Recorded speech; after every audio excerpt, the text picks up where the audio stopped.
दोस्तों स्वागत है आप सभी का एक नए टॉपिक के साथ। तो आज के इस टॉपिक में हम बात करने वाले हैं टेंस, जो इंग्लिश ग्रामर का बहुत ही इम्पोर्टेंट टॉपिक होने वाला है। तो आज जैसे कि टेंस 3 प्रकार के होते हैं: प्रेजेंट टेंस वर्तमान काल, पास्ट टेंस भूतकाल और फ्यूचर टेंस भविष्यकाल।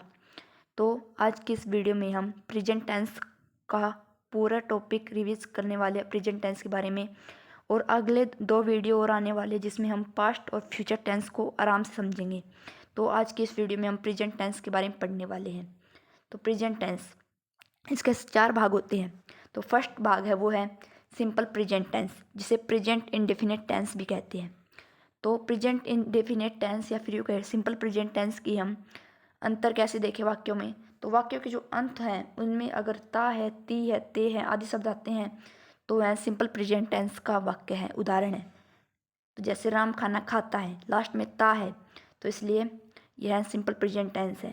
तो और इसका इंग्लिश में करने के लिए एक सूत्र है, जैसे कि subject plus V1 plus S या ई एस या ई एस, यह V1 के साथ लगेगा और आगे जो है वो है ऑब्जेक्ट। तो यह सूत्र याद करने से आपको हमेशा के लिए टेंस या फिर कहें सिंपल प्रेजेंट टेंस याद हो चुका है, क्योंकि इसके जो 4 भाग हैं, नेगेटिव सेंटेंस और इंटरोगेटिव सेंटेंस और नेगेटिव इंटरोगेटिव सेंटेंस, वो भी इसी सूत्र पर आधारित है। तो इसका जो इंग्लिश करेंगे वो होगा, जैसे कि एक उदाहरण देखते हैं, राम खाना खाता है। तो राम खाना खाता है, इसका जो इंग्लिश वाक्य होगा वो होगा राम इट्स फूड। चूँकि यहाँ पर अंत में टी एस है इसलिए एस लगेगा, टी है इसलिए एस लगेगा। यदि यहाँ पर वोवल होता, ए मतलब जो वोवल होते उनके अंत में लगता ई एस, तो इसलिए यहाँ पर टी है इसलिए एस लगेगा, राम इट्स फूड। इसके जो अगले वो देखते हैं वो है नेगेटिव सेंटेंस। यदि इसके नेगेटिव सेंटेंस देखते हैं तो इसका जो सूत्र होगा वो भी थोड़ा सा चेंज होगा, परंतु ऊपले वाले सूत्र की तरह होगा, जैसे कि सब्जेक्ट प्लस डू या डज, नोट में डू या डज के साथ नोट लगेगा। यदि वाक्य सिमिलर है तो डज नोट लगेगा और प्यूलर है तो डू नोट लगेगा। आगे होगा V1 प्लस ऑब्जेक्ट। तो इसी राम इट्स फूड का यदि हम नेगेटिव सेंटेंस करें तो बनेगा Ram Ram does not it food.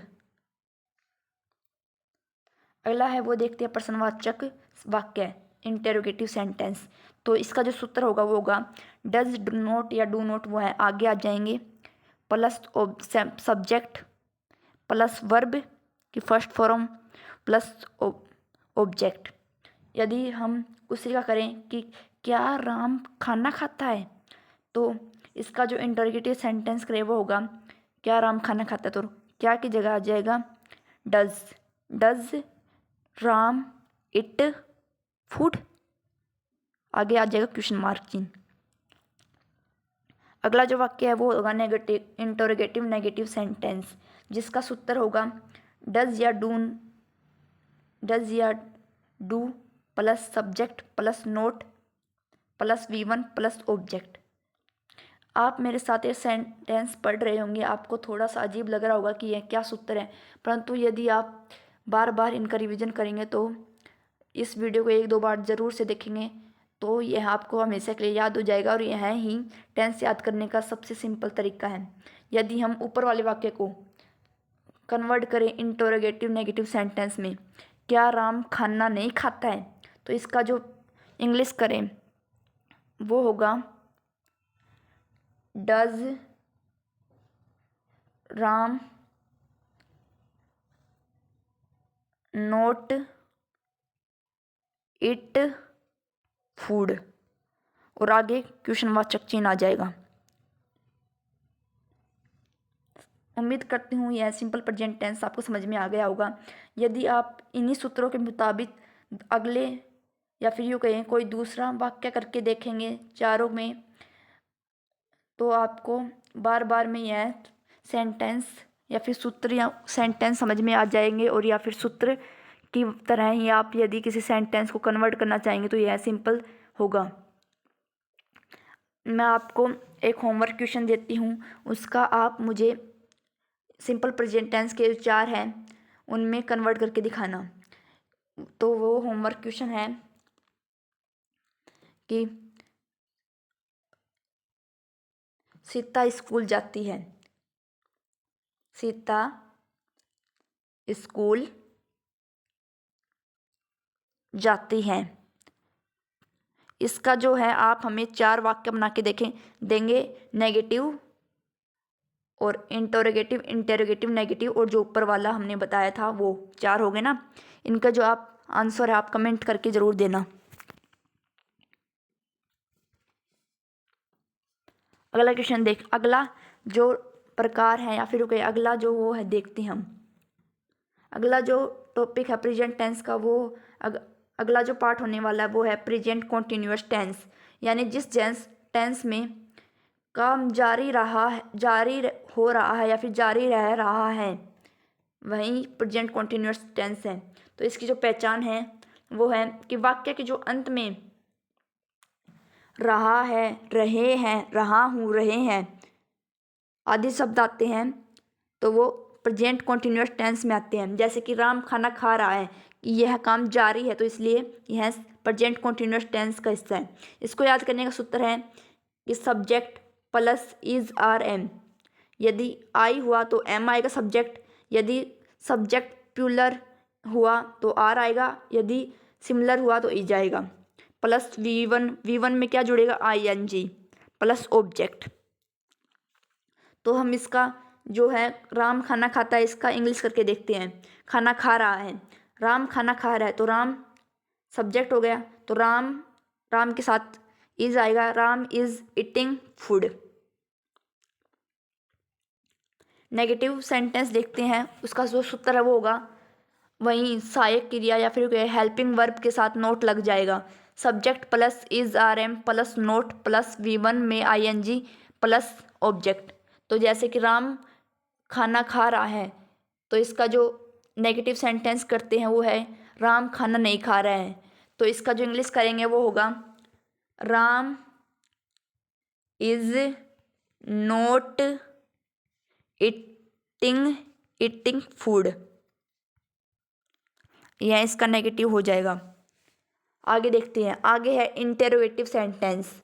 Interrogative sentence का जो सूत्र होगा वो होगा is are am plus subject plus V one में I N G plus object. जैसे कि क्या राम खाना खा रहा है, तो यह काम जारी भी है और प्रश्नवाचक भी है क्या, तो इसलिए इज राम ईटिंग फूड और आगे आ जाएगा क्वेश्चनवाचक चिन्ह। अगला जो क्वेश्चन है वो है इंटेरोगेटिव नेगेटिव सेंटेंस का। इसका जो सूत्र वो होगा is are am plus subject plus not plus V one में I N G plus object. जैसे कि is Ram not eating food. यह जो सेंटेंस है यह चारों टेंसों में आएंगे या फिर यूँ कहें कि हर टेंस का जो 4 सेंटेंस ज़रूर बनेंगे। अगला जो देखते हैं वो होगा प्रेजेंट परफेक्ट कॉन्टिन्यूअस टेंस। इसकी जो पहचान है वो है कि वाक्य के अंत में चुका है, चुकी है, चुके हैं, चुका हूँ ऐसे जो वाक्य के अंत में शब्द आते हैं उनमें प्रेजेंट परफेक्ट कॉन्टिन्यूअस टेंस आएगा। यह है आप वाक्य को देखकर पहचान सकते हैं और आप उसका इंग्लिश करने में भी आसानी होगी। तो जैसे कि राम खाना खा चुका है, तो इसके जो अंत में राम खाना खा चुका है यह इस बात का गवाह है कि यह प्रेजेंट परफेक्ट टेंस है। तो इसका जो सूत्र है वो होगा सब्जेक्ट में हैड, हैज या हैव, हेल्पिंग वर्ब आएगी प्लस वी3 प्लस ऑब्जेक्ट। इसमें वी3 आएगी यदि आपको वर्ब की फर्स्ट सेकंड थर्ड फॉर्म याद करनी है और आपको महत्वपूर्ण याद करनी है तो आप हमें कमेंट में बता देना, क्योंकि हम लाने वाले हैं 50 या फिर कहें 100 आप कहोगे उतनी हेल्पिंग इम्पोर्टेंट वर्ब। तो जैसे कि राम खाना खा चुका है, इसका इंग्लिश करेंगे तो हम राम हैज़, चूँकि यह सिमिलर है तो हैज़ आएगा, राम हैज़ ईटन इट की थर्ड फॉर्म है इटन, फूड। नेगेटिव सेंटेंस देखते हैं। नेगेटिव सेंटेंस में जो सूत्र बनेगा वो होगा सब्जेक्ट प्लस हैज़ या हैव, हेल्पिंग वर्ब के बाद में नोट लगेगा, plus not plus V1 plus object. चूँकि इसका जो हम करते हैं, राम खाना नहीं खा चुका है, तो Ram has note it food, V1 हो जाएगी अगले आगे जो सेंटेंस आने वाले उनमें। इंटरोगेटिव सेंटेंस में देखते हैं। इंटरोगेटिव सेंटेंस का जो सूत्र होगा वो होगा हैज़ या have plus subject plus V1 plus object क्वेश्चनवाचक चिन्ह। तो जैसे कि हैज़ राम इट फूड, यह इंटरोगेटिव सेंटेंस बन गया है। आगे देखते हैं, अगला जो सेंटेंस है वो होगा इंटरोगेटिव नेगेटिव सेंटेंस। यह चारों सेंटेंस हर टेंस में आएंगे। तो इसका जो सूत्र होगा वो होगा has have plus subject plus not plus V1 plus object. जैसे कि हम करते हैं, क्या राम खाना नहीं खा चुका है, तो हैज़ राम नोट, सूत्र के अनुसार नोट इट फूड, यह इसका सेंटेंस बनेगा। प्रेजेंट परफेक्ट कॉन्टिन्यूस टेंस, यह परफेक्ट प्रेजेंट टेंस का लास्ट टेंस बचा है। इसका जो पहचान होगी वो होगा अंत में रहा है, रही है, रहे हैं, रहा हूँ, रही हूँ, यही आएगा। तो इसका जो सूत्र है वो ज़रा लंबा होने वाला है, और चूँकि यह टेंस भी बहुत लंबा होने वाला है, तो इसका जो सूत्र है वो ध्यान से सुनना और देखना, समझना। तो इसका जो सूत्र होगा सब्जेक्ट प्लस हैज़ या हैव में बीन लगेगा, दोनों में हैज़ बीन या हैव बीन। यदि प्लूरल हुआ तो हैव बीन, और सिमिलर हुआ तो हैज़ बीन, प्लस V1 में ING लगेगा प्लस ऑब्जेक्ट। और इसमें जो आता है वो समय भी आता है, तो समय के लिए सिंस या फॉर प्लस टाइम। यदि घड़ी वाला समय दिया हुआ होता है, जैसे कि 2 बजे, वह 2 बजे से काम कर रहा है, तो सिंस आएगा। यदि मतलब ऐसे जो वाक्य मिनट में या फिर कहें वह 2 घंटे से या फिर 2 मिनट से, 2 सेकंड से, 10 दिन से, ऐसे मतलब जो समय जिनका पता नहीं होता कि वो मतलब निश्चित समय नहीं होता है, जैसे कि 2 घंटे से कब से लेकर कब तक, यह निश्चित समय नहीं है, उनमें आएगा फॉर। तो वाक्य के जरिए समझते हैं, जैसे कि राम 2 घंटे से खाना खा रहा है, तो 2 घंटे हो गए ना यहाँ पर, तो इनका घंटे से, तो साफ सी बात है कि घंटे से आ रहा है, तो इसका अर्थ है कि घंटे से आ रहा है, तो इसका अर्थ हुआ कि इसमें फॉर लगेगा इस वाक्य में। तो राम हैज़ नॉट आ जाएगा, और सूत्र के अनुसार वर्ब में ING लगेगी, तो वर्ब है खा रहा, तो ईटिंग आ जाएगा। फूड आगे आएगा, 2 घंटे से है ना, तो फॉर 2 आवर्स। यदि यही यूँ होता कि 2 बजे से, तो आ जाता सिंस 2 o'clock, घड़ी के अनुसार, यानी जो समय घड़ी में दिया हुआ है उसके अनुसार। यदि यहाँ पर कोई सन आ जाती, जैसे कि डेट आ जाती, वर्ष आ जाता, तो फिर सिंस लग के वो वर्ष आ जाता, जैसे कि 2000 आ जाता, तो वैसे भी सिंस 2000 लग जाता।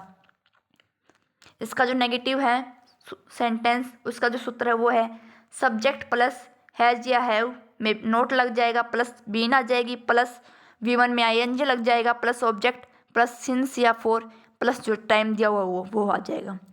तो इसी काम करते हैं कि राम 2 घंटे से खाना नहीं खा रहा है, तो इसका जो हम इंग्लिश करेंगे वो होगा राम हैज़ नोट आ जाएगा, प्लस बीन भी आ जाएगा साथ, प्लस ईटिंग नहीं खा रहा है, Ram has not been eating food, कब से, फॉर 2 आवर्स।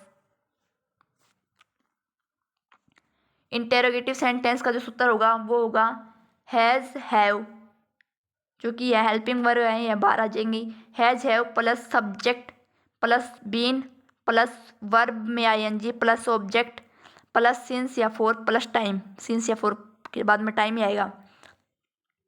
तो इसका जो करते हैं हम, क्या राम 2 घंटे से खाना खा रहा है, तो इस जो वाक्य का कि क्या राम 2 घंटे से खाना खा रहा है, इसका जो वाक्य होगा वो होगा has Ram been eating food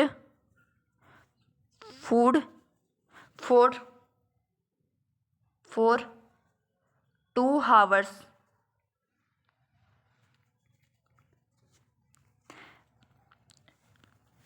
अगला जो वाक्य सेंटेंस है या फिर वाक्य है वो होगा इंटरोगेटिव नेगेटिव सेंटेंस। इसका जो सूत्र है वो होगा has have plus subject plus not plus been plus V1 में ING plus object plus since या फॉर प्लस टाइम। यदि हम ऊपर वाले वाक्य का कि क्या राम 2 घंटे से खाना नहीं खा रहा है, इसका जो हम करके देखें इंग्लिश टेंस या फिर इंग्लिश वाक्य, तो वो होगा has Ram not been eating food for 2 hours। इसका जो वाक्य बनेगा वो यह बनेगा। दोबारा से बताती हूँ, has Ram not been eating food for 2 hours। For इसलिए क्योंकि मैंने ऊपर ही बताया है, फॉर यदि जब अनिश्चित समय होगा, यदि 2 घंटे 2 महीने निश्चित समय नहीं होगा कि मतलब कब से लेकर कब तक, कितने महीनों तक, कौन कौन से महीनों तक, ऐसा समय नहीं आएगा जब फॉर लगेगा कि यह निश्चित समय है।